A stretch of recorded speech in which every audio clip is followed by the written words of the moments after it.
Hello everyone, as we are studying about time and tense.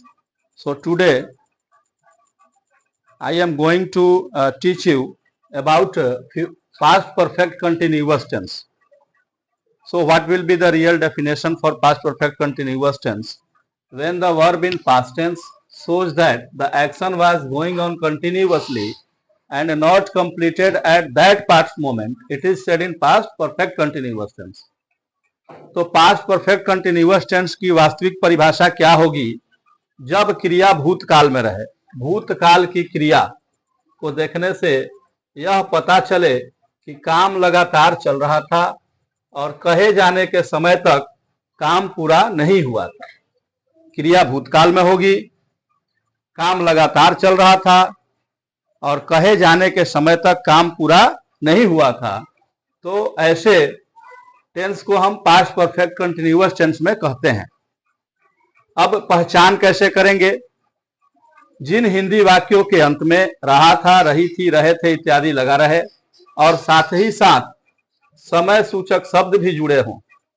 रहा था, रही थी, रहे थे पास्ट कंटिन्यूअस में भी लगता है, लेकिन पास्ट कंटिन्यूअस और पास्ट परफेक्ट कंटिन्यूअस में यह अंतर है कि पास्ट कंटिन्यूअस में रहा था, रही थी, रहे थे रहेंगे, पास्ट परफेक्ट कंटिन्यूअस में भी रहेगा, लेकिन पास्ट परफेक्ट कंटिन्यूअस में रहा था, रही थी के साथ समय सूचक शब्द जुड़े होंगे।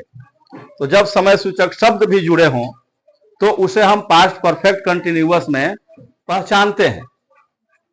अब इसका हम लोग इंग्लिश में ट्रांसलेशन कैसे बनाएंगे, तो अलग अलग सेंटेंसेस का कैसे हम इंग्लिश में ट्रांसलेशन करेंगे इसके बारे में मैं बताऊंगा।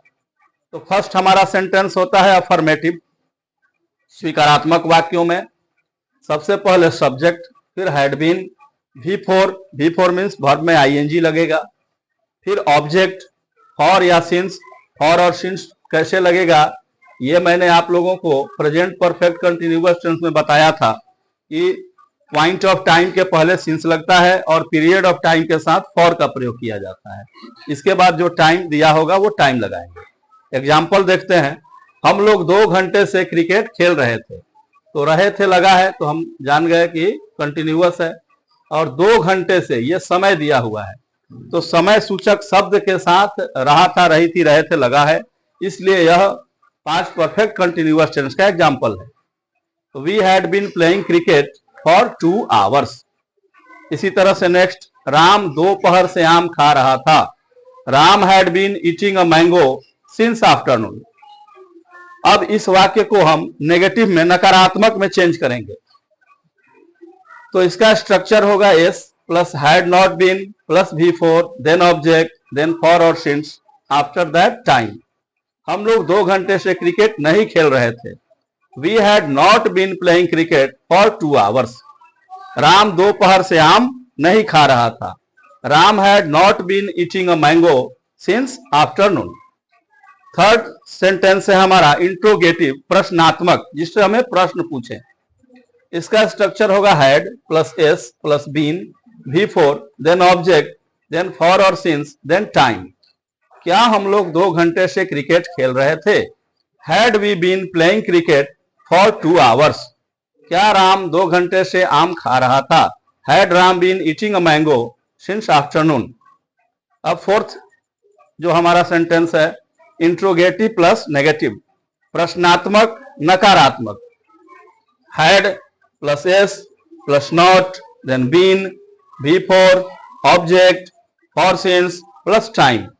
क्या हम लोग 2 घंटे से क्रिकेट नहीं खेल रहे थे? Had we not been playing cricket for 2 hours. क्या राम दोपहर से आम नहीं खा रहा था? Had Ram not been eating mango since afternoon. अब नेक्स्ट है हमारा WH question. WH word, then had, then subject, then been, then V4, then object for since plus time. हम लोग 2 घंटे से क्रिकेट कहां खेल रहे थे? Where had we been playing cricket for 2 hours. Ram दोपहर से आम कहां खा रहा था? Where had Ram been eating a mango since afternoon.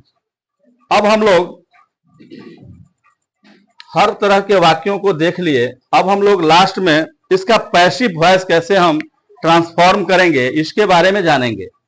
तो passive voice past perfect continuous tense का स्ट्रक्चर होता है ऑब्जेक्ट, देन हैड बीन, फिर बींग लग जाता है इसमें, had been plus being, V3 by doer, since for plus time. तो इसको हम लोग बदलेंगे। क्रिकेट 2 घंटे से हम लोगों के द्वारा खेला जा रहा था। Cricket had been being played by us for 2 hours. आम दोपहर से राम के द्वारा खाया जा रहा था। A mango had been being eaten by Ram since afternoon. तो इस तरह से हम लोगों ने देखा कि पास्ट परफेक्ट कंटिन्यूअस टेंस की परिभाषा क्या है, इसको विभिन्न स्ट्रक्चर में हम कैसे बदलेंगे, कैसे इसे पहचानेंगे, पहचानने के बाद कैसे विभिन्न प्रकार के सेंटेंसेस में इसका हम ट्रांसफॉर्मेशन करेंगे और कैसे इसे हम पैसिव वॉइस में कन्वर्ट करेंगे। तो इस तरीके से मैंने आप लोगों को आज बताया कि पास्ट परफेक्ट कंटिन्यूअस टेंस क्या है, पास्ट परफेक्ट कंटिन्यूअस टेंस को कैसे पहचानेंगे, कैसे इसका हम ट्रांसलेशन विभिन्न प्रकार के वाक्यों में बनाएंगे और कैसे इसका वॉइस चेंज करेंगे।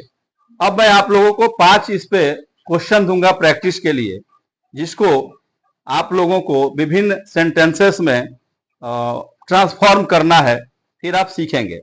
अगले दिन हम लोग फ्यूचर टेंस के बारे में जानेंगे, फ्यूचर टेंस क्या है और फ्यूचर टेंस के कितने भेद होते हैं। बारी बारी से फिर उनकी भी हम लोग एक एक करके स्टडी करेंगे।